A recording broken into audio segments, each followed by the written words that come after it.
The airport was alive with the usual chaos of travelers rushing to catch their flights.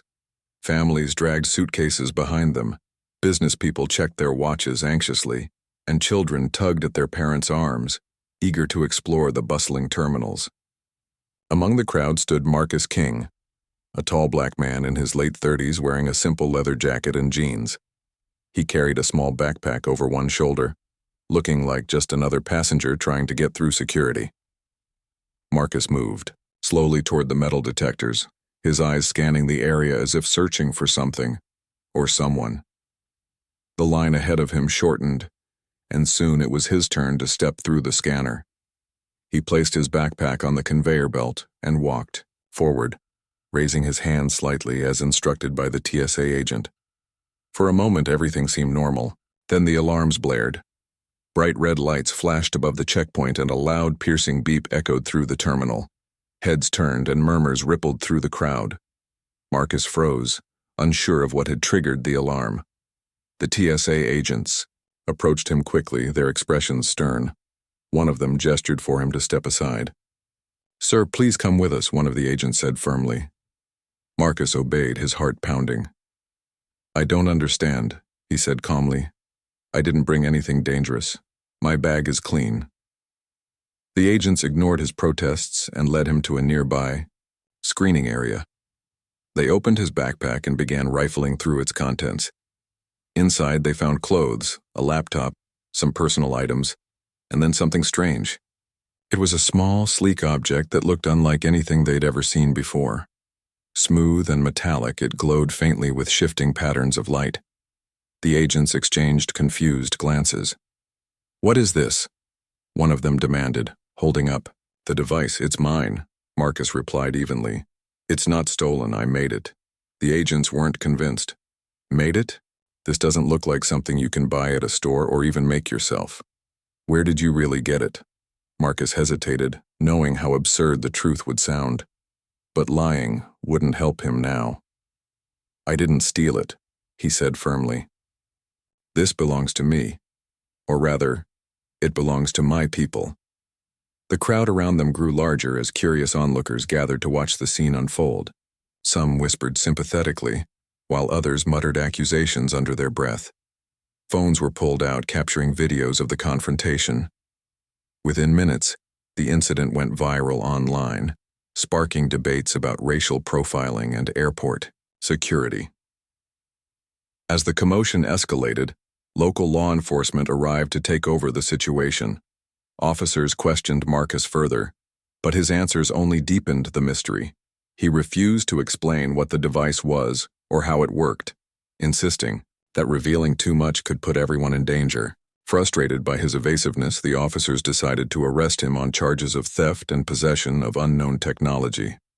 Handcuffs clicked around Marcus's wrists as he was escorted away. Reporters swarmed the scene, shouting questions at the officers and snapping photos of Marcus. One journalist shouted, "Do you have anything to say to the public?" Marcus paused for a moment, meeting the camera lenses with steady eyes. "You'll know the truth soon enough," he said quietly. Then, he turned and followed the officers into the waiting police car. Back at the station, Detective Laura Hayes was assigned to the case. A seasoned investigator in her 40s, Laura prided herself on her sharp instincts and ability to read people. When she first saw footage of Marcus's arrest, she felt uneasy. Something about the way he carried himself, calm and composed despite the circumstances, didn't match the profile of a typical thief. Laura reviewed the evidence against him. Grainy surveillance footage showing Marcus passing through security, witness statements describing the mysterious device, and lab reports confirming that the object contained materials not found naturally on Earth. None of it added up. Why would someone risk stealing such an item in broad daylight at a crowded airport? And why claim it belonged to his people? Determined to get answers, Laura prepared for her first interrogation session with Marcus. She entered the dimly lit room where he sat alone, his hands cuffed to the table. His expression was unreadable, neither angry nor afraid. Laura took a seat across from him, studying his face carefully. "So, Mr. King," she began, leaning forward slightly, Care to tell me what's going on here? Marcus met her gaze without flinching. I already told the officers. That device isn't stolen. It's mine. Laura raised an eyebrow. Yours? Care to elaborate on that? Marcus sighed, as if weighing his words carefully. Finally, he spoke. Look, I know this sounds crazy, but I'm not entirely human. Not anymore. Years ago, I encountered beings from another world. They offered me a choice. Stay as I was or join them in their mission to bridge worlds. I accepted. That device is part of my work. Laura stared at him, trying to gauge whether he was serious. Most suspects she interrogated tried to lie or deflect, blame, but Marcus seemed different. There was no hint of deception in his voice, only quiet conviction. Still, his story was hard to swallow. And these beings, Laura said slowly. What exactly do they want with you? They gave me tools and knowledge to monitor interdimensional activity, Marcus explained. That device helps track anomalies that could affect our world. I wasn't doing anything wrong when I got arrested. I was heading home after finishing a routine check.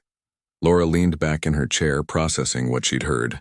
If Marcus was telling the truth, then this case was far bigger than anyone realized. But proving his claims would be nearly impossible. For now, all she had was his word, and a strange device that defied explanation.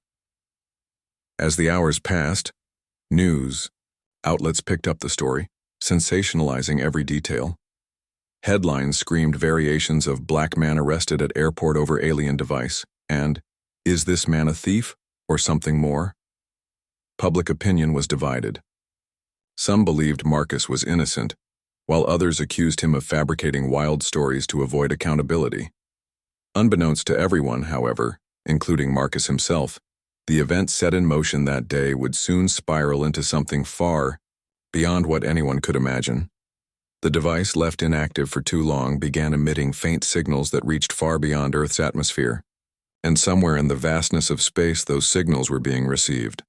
For now, though, Marcus remained locked in a holding cell, waiting for whatever came next. Despite the uncertainty, he felt a strange sense of calm.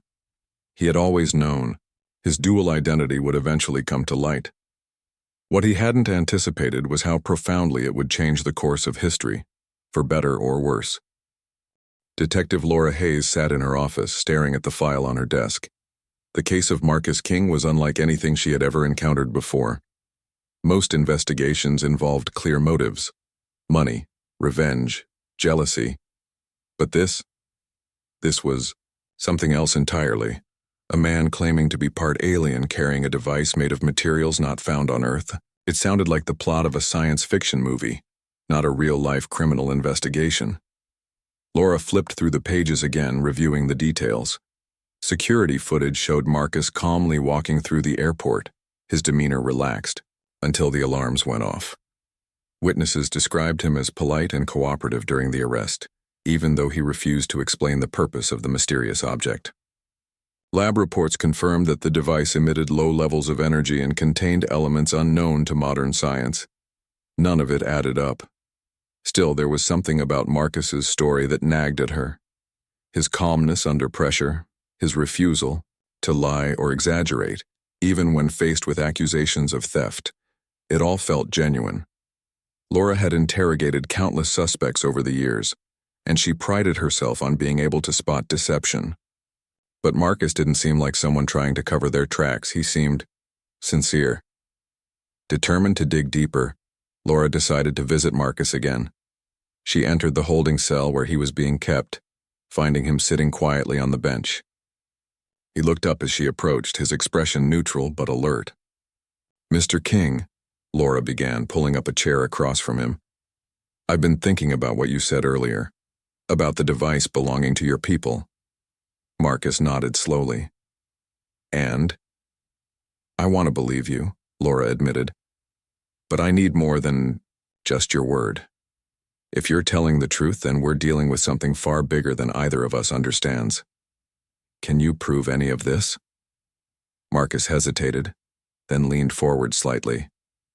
"You wouldn't believe me if I told you everything, right now." But I can show you something small that might help. Laura raised an eyebrow. What do you mean? Reaching into his pocket, Marcus pulled out a thin chain with a small pendant attached to it.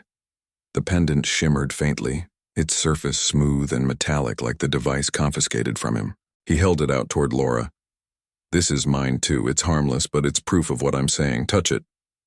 Laura hesitated for a moment, then reached out and took the pendant in her hand. As soon as her fingers brushed against it, she felt a strange warmth spread through her palm. The pendant vibrated gently, almost imperceptibly, and tiny patterns of light began to dance across its surface. Startled, Laura dropped it onto the table. What the hell was that?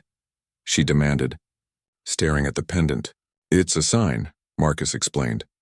A way for my people to identify each other. That reaction means you're trustworthy, or at least that you're open-minded enough to listen. Laura frowned, her mind racing. This wasn't normal. Pendants didn't glow or vibrate like that. Yet here she was, holding evidence that defied logic. She glanced back at Marcus, who watched her intently. Okay, she said finally. Let's say I believe you, for now. What exactly are these people of yours? And what does this device do? Marcus sighed, leaning back against the wall. They're not from Earth. They're explorers, scientists. They call themselves the Lumini. Years ago, they came to me, during a hiking trip in the mountains. At first, I thought I was dreaming, but they showed me things. Incredible things. They gave me a choice. Stay human or join them in their mission to study worlds like ours. And you chose to join them, Laura finished for him. Yes, Marcus replied. They enhanced me. Not physically, not completely, but mentally. They gave me access to knowledge and tools to monitor interdimensional activity. That device you have? It's one of those tools. It tracks shifts in energy patterns that could affect our planet. Laura rubbed her temples, trying to process everything. So, you're saying this isn't just some gadget you stole from a lab or bought online. You're saying it's alien technology. Exactly, Marcus confirmed. And if it stays inactive for too long, it could attract attention, from them or worse. Worse? Laura echoed. What's worse than aliens? Marcus hesitated, his expression darkening. Not all beings out there are friendly. Some are curious, others are dangerous. If the wrong ones detect the signal from that device, they might come looking for it. And trust me, you don't want that. Laura stared at him, torn between skepticism and growing unease. Everything he said sounded impossible, yet the evidence sitting in front of her, the glowing pendant, the lab reports, suggested otherwise. If Marcus was lying, he was doing so with extraordinary precision. But if he was telling the truth... Before she could press further, her phone buzzed loudly on the table. It was a text message from Dr. Emily Carter, a renowned astrophysicist, working with NASA. Laura had reached out to her earlier, hoping she might shed light on the device's origins. The message read, "We need to talk urgently. I think I know what this thing is." Laura stood abruptly, turning to Marcus. "Stay here. Don't say anything to anyone until I get back." Marcus nodded silently, watching as she left the room. Once, outside, Laura dialed Emily's number, her pulse quickening. When Emily answered, her voice was tense but excited. "Laura, listen carefully," Emily said without preamble. "That device you sent me, it's not just advanced technology, it's ancient. The symbols etched into it match carvings found in archaeological sites around the world, sites linked to early encounters with extraterrestrial life." Laura froze, gripping the phone tightly. "Are you serious?" "Dead serious," Emily replied. "Whoever created this device has been interacting with humanity for thousands of years. Whoever possesses it now holds the key to understanding those interactions and possibly communicating with whoever left it behind." The implications hit Laura like a freight train. If Emily was right, then Marcus wasn't just a suspect in a theft case. He was a potential link to civilizations beyond Earth. The thought was staggering and terrifying. Returning to the station, Laura briefed her superiors on Emily's findings. After much deliberation, They agreed to allow Marcus temporary release under strict supervision. Together with Emily, they planned to examine the device further and determine its full capabilities. When Laura returned to the holding cell, Marcus looked up expectantly. "Well," he asked. "We're letting you go for now," Laura said. "But only because we need your help. Dr. Carter believes the device might be older than we thought. Older and more important." Marcus nodded grimly. "I warned you. Time's running out." As they transported the device to a secure facility, Laura couldn't shake the feeling that they were stepping into uncharted territory. Every step closer to uncovering the truth brought new questions and new dangers. Whatever the device truly was, one thing was certain: it had already changed everything. For Marcus, freedom brought little relief. He knew the stakes better than anyone. The skies above the city remained clear for now, but he could feel the weight of unseen eyes watching and waiting. The secure facility where the device was taken was a stark contrast to the chaos of the airport. It was a windowless room deep within a government building, surrounded by thick concrete walls and monitored by cameras from every angle. Marcus King stood in the center of the room, his hands clasped behind his back as he watched Dr. Emily Carter and Detective Laura Hayes examine the mysterious object. The air was tense, filled with questions no one dared to ask out loud. Emily carefully placed the device on a metal table, her gloved hands trembling slightly. She had spent hours studying it since receiving it from the lab earlier that day, but seeing it up close still left her breathless. Its surface shimmered faintly, glowing with patterns that shifted like waves under sunlight. Tiny symbols etched into its side-matched ancient carvings she'd studied for years, symbols believed to be messages from another world. "This is incredible," Emily murmured, almost to herself. "It's not just technology. It's alive." Laura glanced at her sharply. "Alive? What do you mean?" Emily hesitated, choosing her words carefully. "I don't think this is just a machine. It reacts to touch, emits energy, and seems to adapt based on its environment. Whatever created this didn't just build it, they designed it to evolve." Marcus stepped forward, his voice calm but firm. "That's because it's meant to interact. It's a tool, yes, but also a bridge, a way to communicate between worlds." Laura crossed her arms, her skepticism evident. "So what happens if we can't figure out how to use it, or worse, if someone else finds out about it?" Marcus's expression darkened. "Then we're in trouble. This isn't something humans are ready for. Not yet.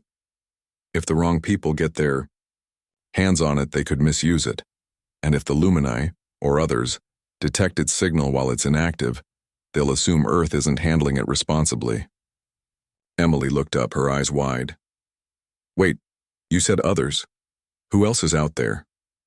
Marcus sighed, running a hand over his face. "There are many civilizations beyond ours. Some are peaceful, like the Lumini. Others aren't. They're curious, aggressive, or even predatory. If they sense this device broadcasting without control, they might come looking for answers, and not gently." The weight of his words hung heavy in the air. For a moment, no one spoke. Emily stared at the device, her mind racing with possibilities. Laura paced the room, trying to process everything she'd heard. Marcus remained still, his gaze fixed on the glowing object. Finally, Emily broke the silence. "We need to reactivate it. If it's a communication tool, maybe we can send a message, let whoever's listening know we're here, and that we're trying to understand."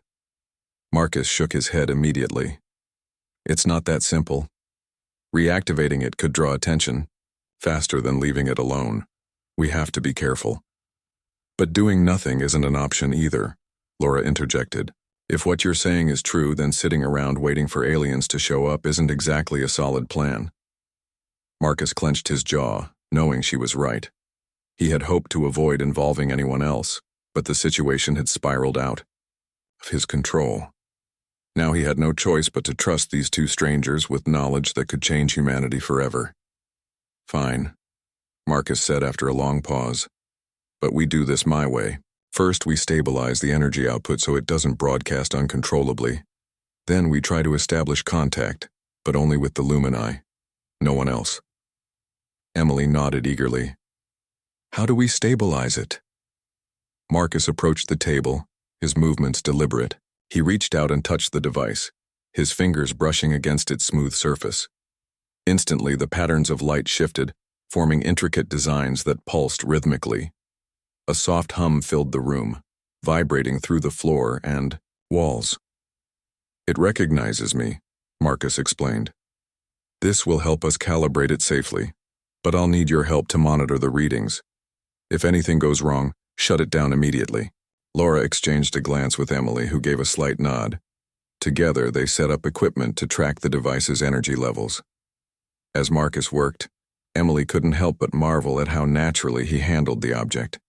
His movements were precise, almost instinctive, as though he'd done this countless times before. Hours passed as they fine-tuned the device, adjusting its settings and testing its responses. Slowly, the erratic signals began to stabilize, the hum growing steadier and quieter. Just as they thought they were making progress, however, the lights in the room flickered violently. The hum turned into a deafening roar, shaking the walls and sending sparks flying from nearby consoles. What's happening? Laura shouted, shielding her face as debris rained down. It's reacting, Marcus yelled over the noise. Something's responding. Emily frantically checked the monitors, her heart pounding. The energy levels are spiking, it's connecting to something or someone.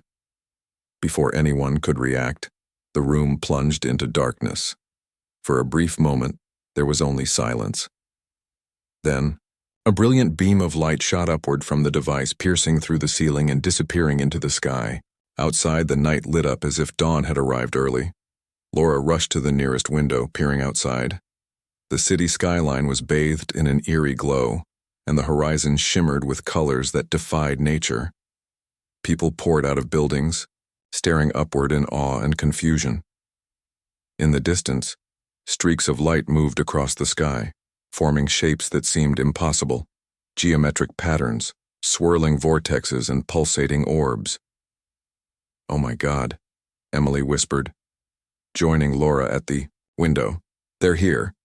Marcus stood behind them, his expression grim. No, not all of them, at least not yet. As the lights continued to dance above the city, a massive shadow loomed overhead. A ship descended from the heavens, hovering silently above the facility.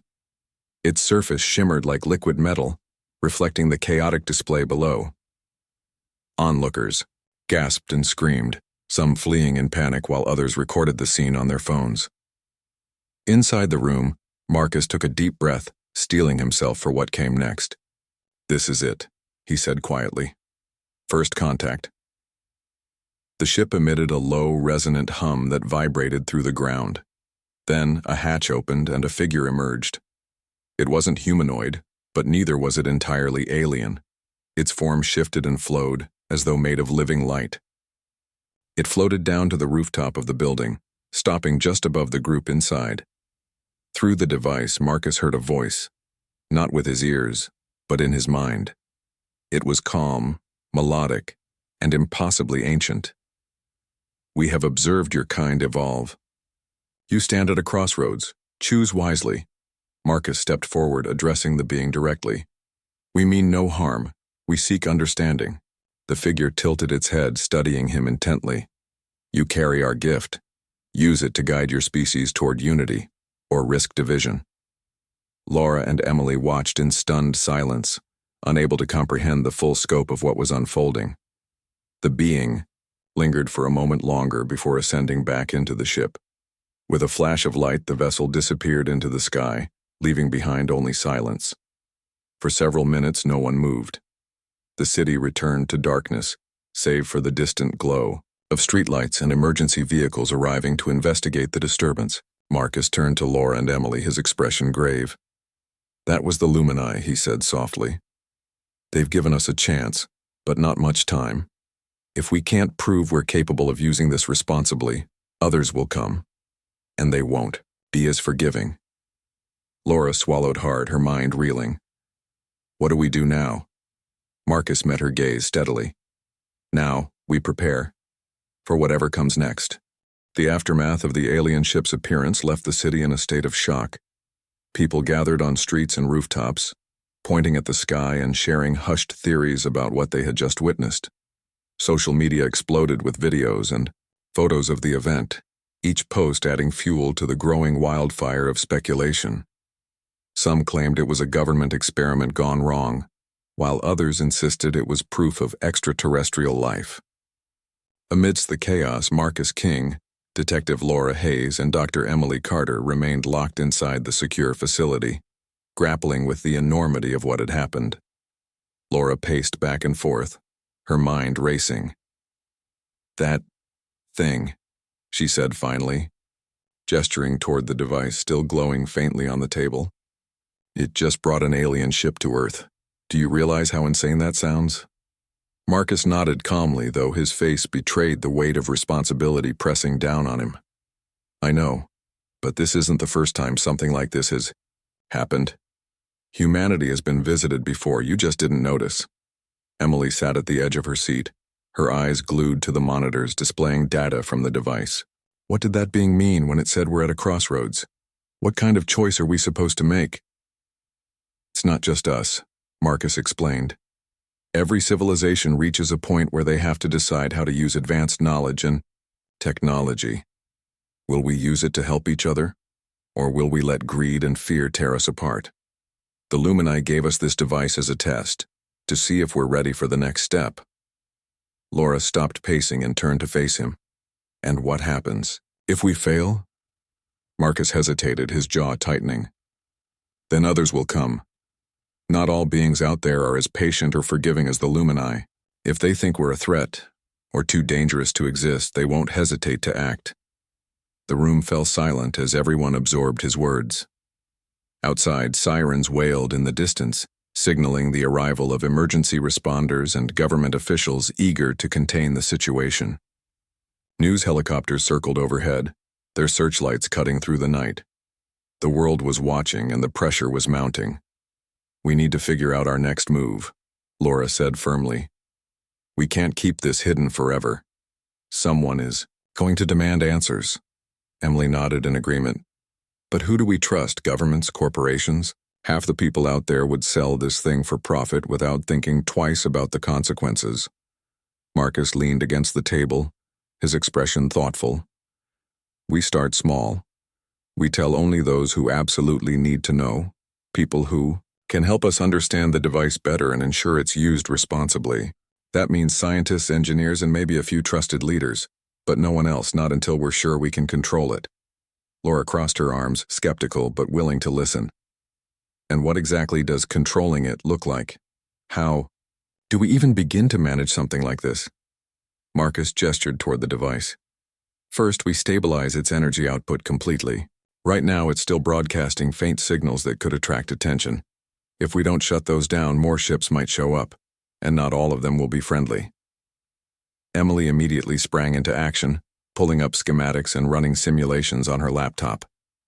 "I'll work on recalibrating the energy frequencies. If we can isolate the signal, we might be able to mask it from external detection."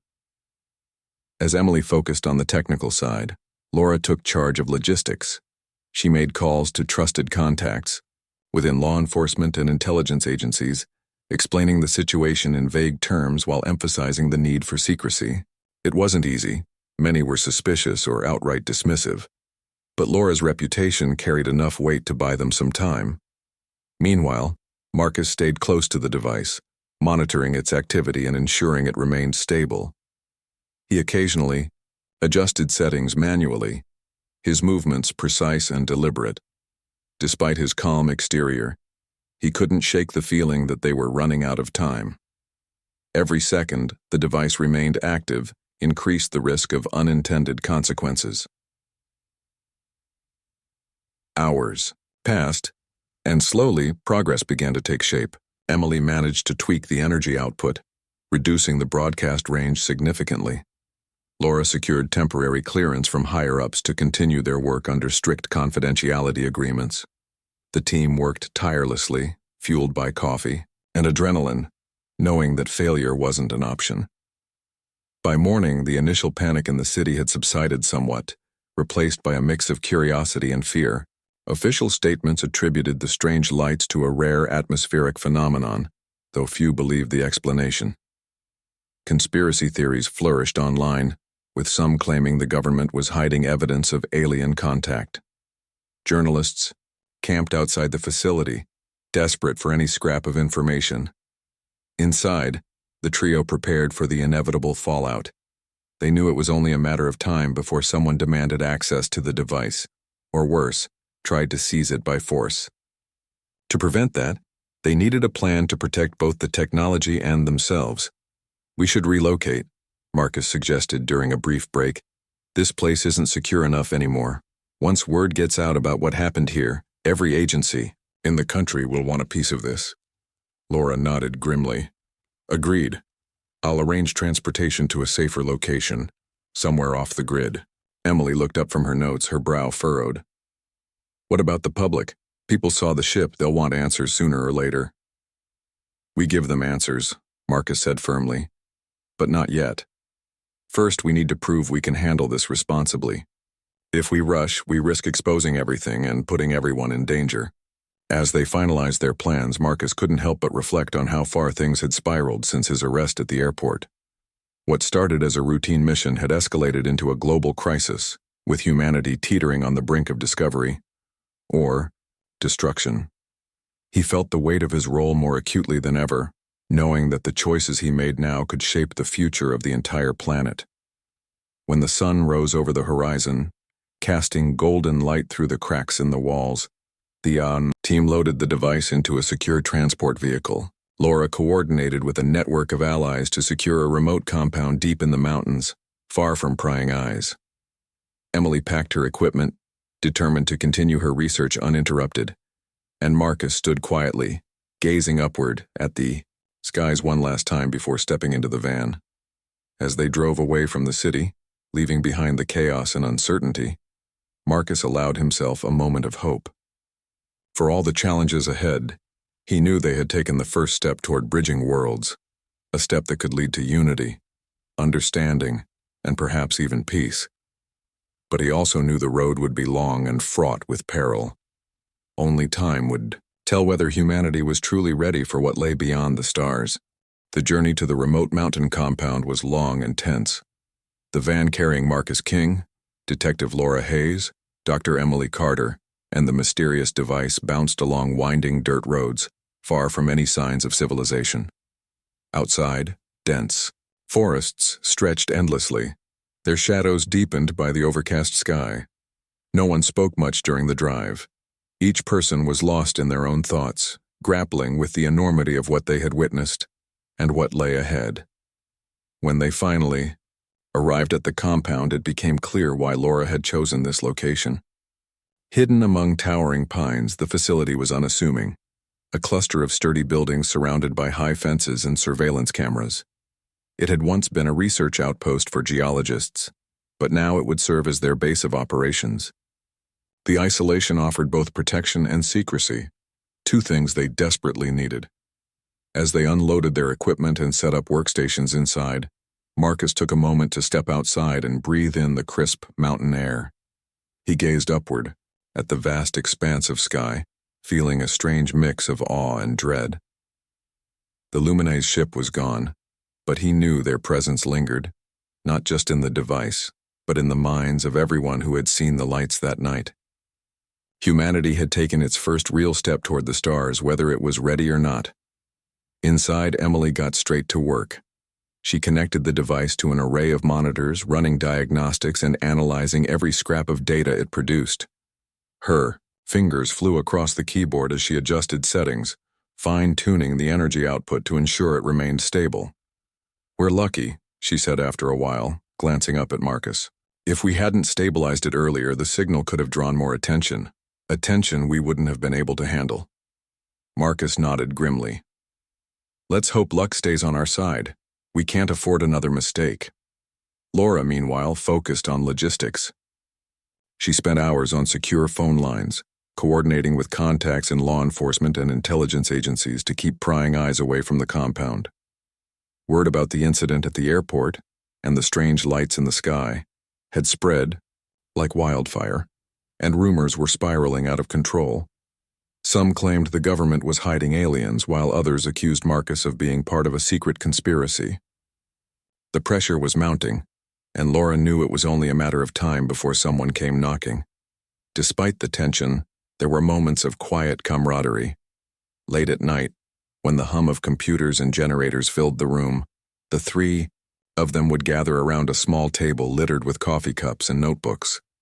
They talked about everything, their fears, their hopes, and even mundane details about their lives before all of this. Marcus shared stories of his childhood, hiking trips, the same mountains where he'd first encountered the Lumini. Emily spoke of her fascination with space, sparked by nights spent stargazing as a child. And Laura revealed how her career in law enforcement had taught her to trust her instincts, even when those instincts led her into situations as bizarre as this one. These conversations helped ease some of the weight pressing down on them, but they couldn't ignore the reality of their situation. Every day brought new challenges. Power fluctuations threatened to destabilize the device. Equipment malfunctioned in the harsh mountain environment. And then there were the dreams, or visions, that began haunting Marcus. At first, they were fleeting images, swirling patterns of light, voices speaking in languages he couldn't understand. But as the days passed, the visions grew stronger, more vivid. One night, Marcus woke suddenly, drenched in sweat.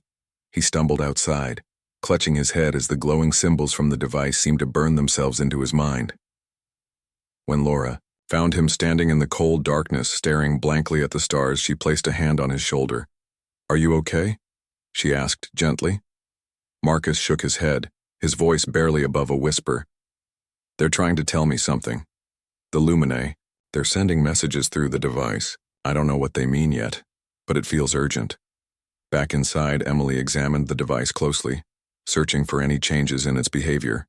Sure enough, the patterns of light had shifted again, forming new sequences that pulsed rhythmically. "It's adapting," she murmured, awestruck. "Like it's learning."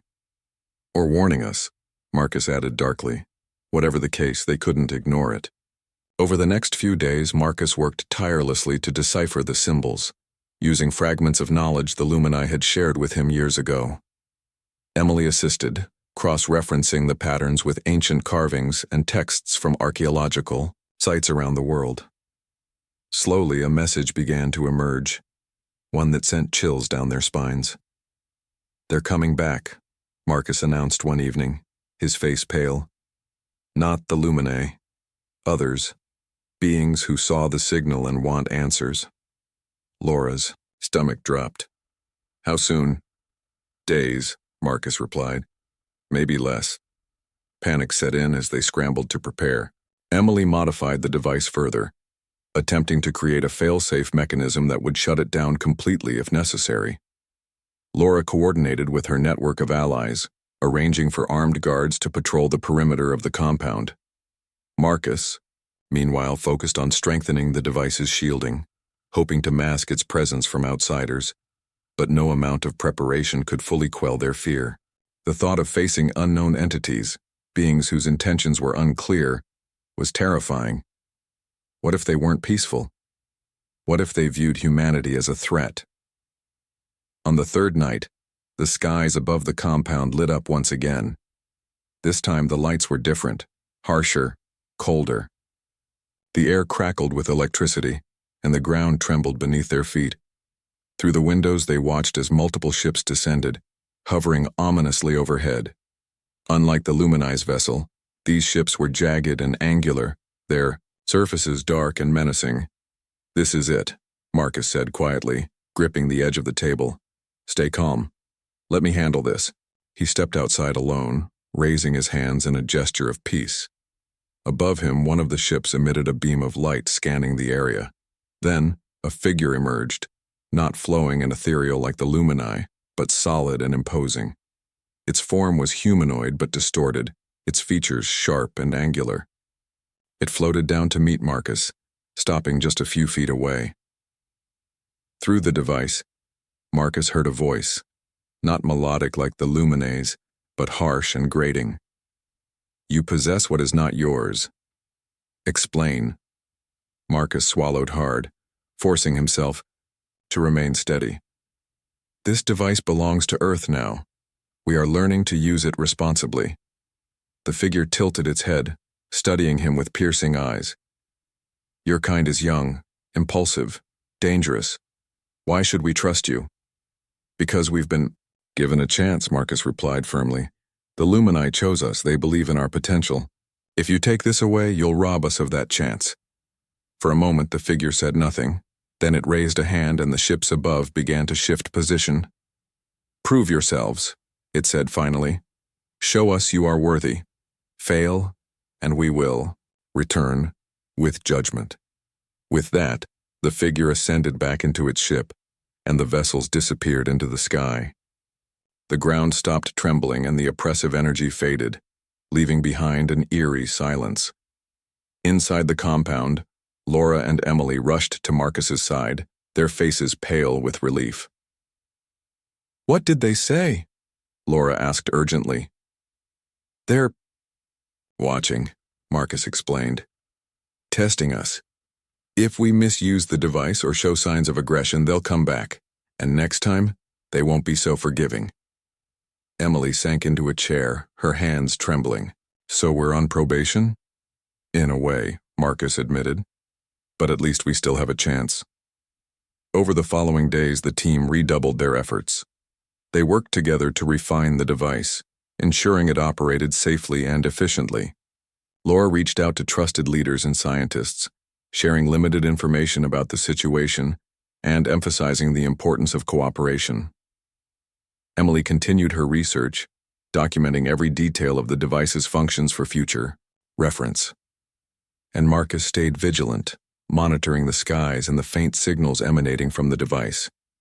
Despite the constant threat hanging over them, there was a sense of purpose in their work. For the first time, humanity was being given a chance to prove itself, to demonstrate that it could rise above division and fear. Whether it succeeded or failed depended entirely on the choices made in the days and weeks to come. As Marcus stood outside one evening, gazing upward at the stars, he felt a flicker of hope. The road ahead was uncertain, fraught with challenges and risks. But perhaps, just perhaps, humanity was ready to take its place among the stars. Only time would tell.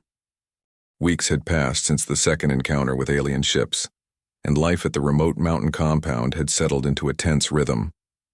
Marcus King, Detective Laura Hayes, and Dr. Emily Carter worked tirelessly to ensure humanity's fragile foothold in this new chapter of its existence remained secure. The device, now stabilized and partially understood, sat at the center of their operations, a constant reminder of both opportunity and danger. Outside, the world buzzed with questions. News outlets dissected every detail of the strange lights that had lit up the skies, spinning theories ranging from government conspiracies to divine intervention. Social media was flooded with hashtags like #alien contact and #Earth awakens, as people debated whether humanity was truly ready for what lay beyond the stars. Governments scrambled to maintain control, issuing vague statements about natural phenomena, while quietly mobilizing resources to monitor the situation. For Marcus, the pressure was immense. He knew he carried not just the responsibility of safeguarding the device, but also representing humanity in the eyes of beings far older and more advanced than any human could imagine. Every decision felt monumental, every action weighted with potential consequences. Yet, despite the weight on his shoulders, he found strength in the growing unity among those working with him. Laura and Emily had become more than colleagues. They were allies, friends, and partners in navigating this uncharted territory. One morning, as sunlight filtered through the trees surrounding the compound, Marcus gathered everyone for a meeting. "We've made progress," he began, addressing the small team of trusted individuals who had joined them over the past weeks. Scientists, engineers, and communication experts, all carefully vetted, sat around a long wooden table, notebooks and laptops scattered before them. "But we're running out of time. The Lumine gave us a chance, and the others, they're watching. We need to show them, and ourselves, that we can handle this responsibly. Emily nodded, opening her laptop to display recent data. The device is stable now, its energy output is minimal, and the signals are masked enough to avoid detection, at least for now. But if we want to prove we're worthy, we need to use it constructively. Laura leaned forward, resting her elbows on the table. What does that look like? How do we demonstrate responsibility? Marcus thought for a moment before answering. By using the knowledge it provides to benefit everyone, not just a select few. Imagine curing diseases, solving environmental crises, or advancing technology in ways that improve lives globally. That's the kind of impact the Luminae envisioned when they entrusted us with this. The room fell silent as everyone absorbed his words. It was a noble goal, but achieving it would require unprecedented collaboration and trust. Humanity's history was riddled with examples of greed and division, traits that had likely drawn the attention of less forgiving entities in the first place. To succeed, they would need to rewrite that narrative. Over the next several days, the team focused on practical applications of the device's capabilities. Using insights gleaned from its patterns and symbols, Emily led efforts to develop solutions for pressing global issues. One breakthrough came in the form of a new method for purifying water, capable of transforming polluted rivers into clean drinking sources within hours. Another involved harnessing ambient energy to power entire communities without relying on fossil fuels.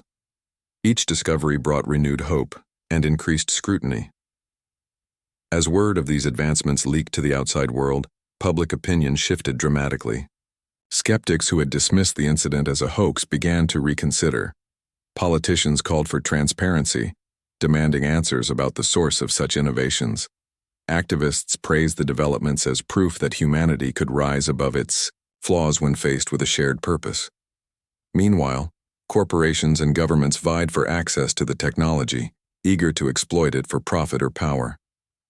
Laura worked tirelessly to shield the team from external pressures, deflecting inquiries, and negotiating with key figures behind closed doors. She emphasized the importance of keeping the device under strict supervision until its full potential and risks were understood. Her arguments resonated with some, but others grew increasingly impatient. Tensions mounted as powerful interests threatened to intervene forcibly. Amidst the chaos, Marcus remained a steady presence. He acted as mediator, strategist, and spokesperson, guiding the team through challenges while maintaining open lines of communication with the Luminae via the device. Through it, he received updates and subtle guidance, reinforcing the message that humanity's actions during this critical period would shape its future. One evening, as the sun dipped below the horizon, casting golden hues across the mountains, Marcus stepped outside to reflect. The air was crisp, carrying the scent of pine and earth. He gazed upward at the endless expanse of stars, feeling both humbled and inspired. For all the uncertainty ahead, one thing was clear. Humanity had taken its first real step toward becoming part of something greater than itself. Back inside, the team celebrated another milestone. They had successfully implemented the water purification system in a drought-stricken region, saving thousands of lives. Reports poured in from grateful communities, praising the initiative as a miracle.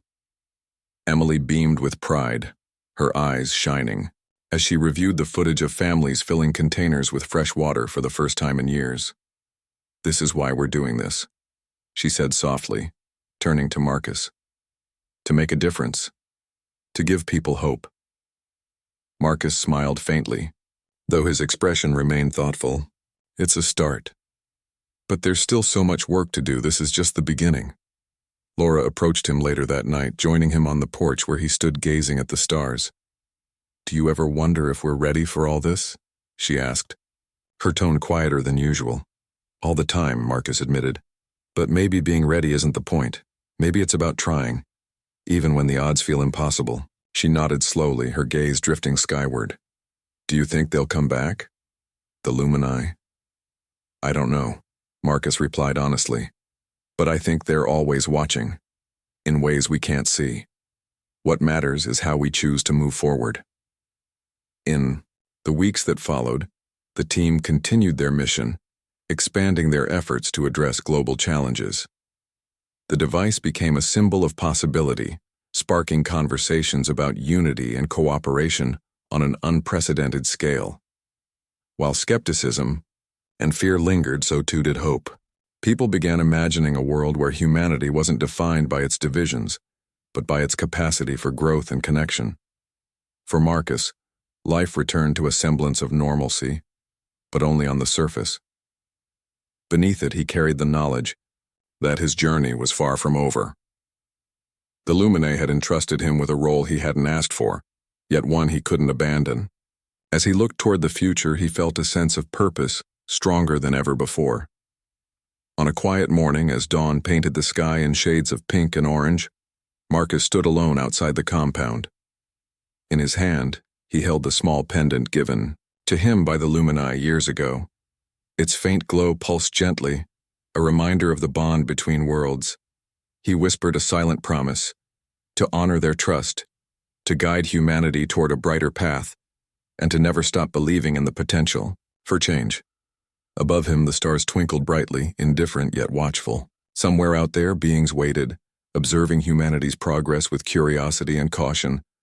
Whether Earth would rise to meet their expectations or falter under the weight of its own flaws remained unwritten. But for now, Marcus allowed himself a moment of peace, knowing that whatever came next, humanity had taken its first step toward the stars. And that, he thought, was worth everything.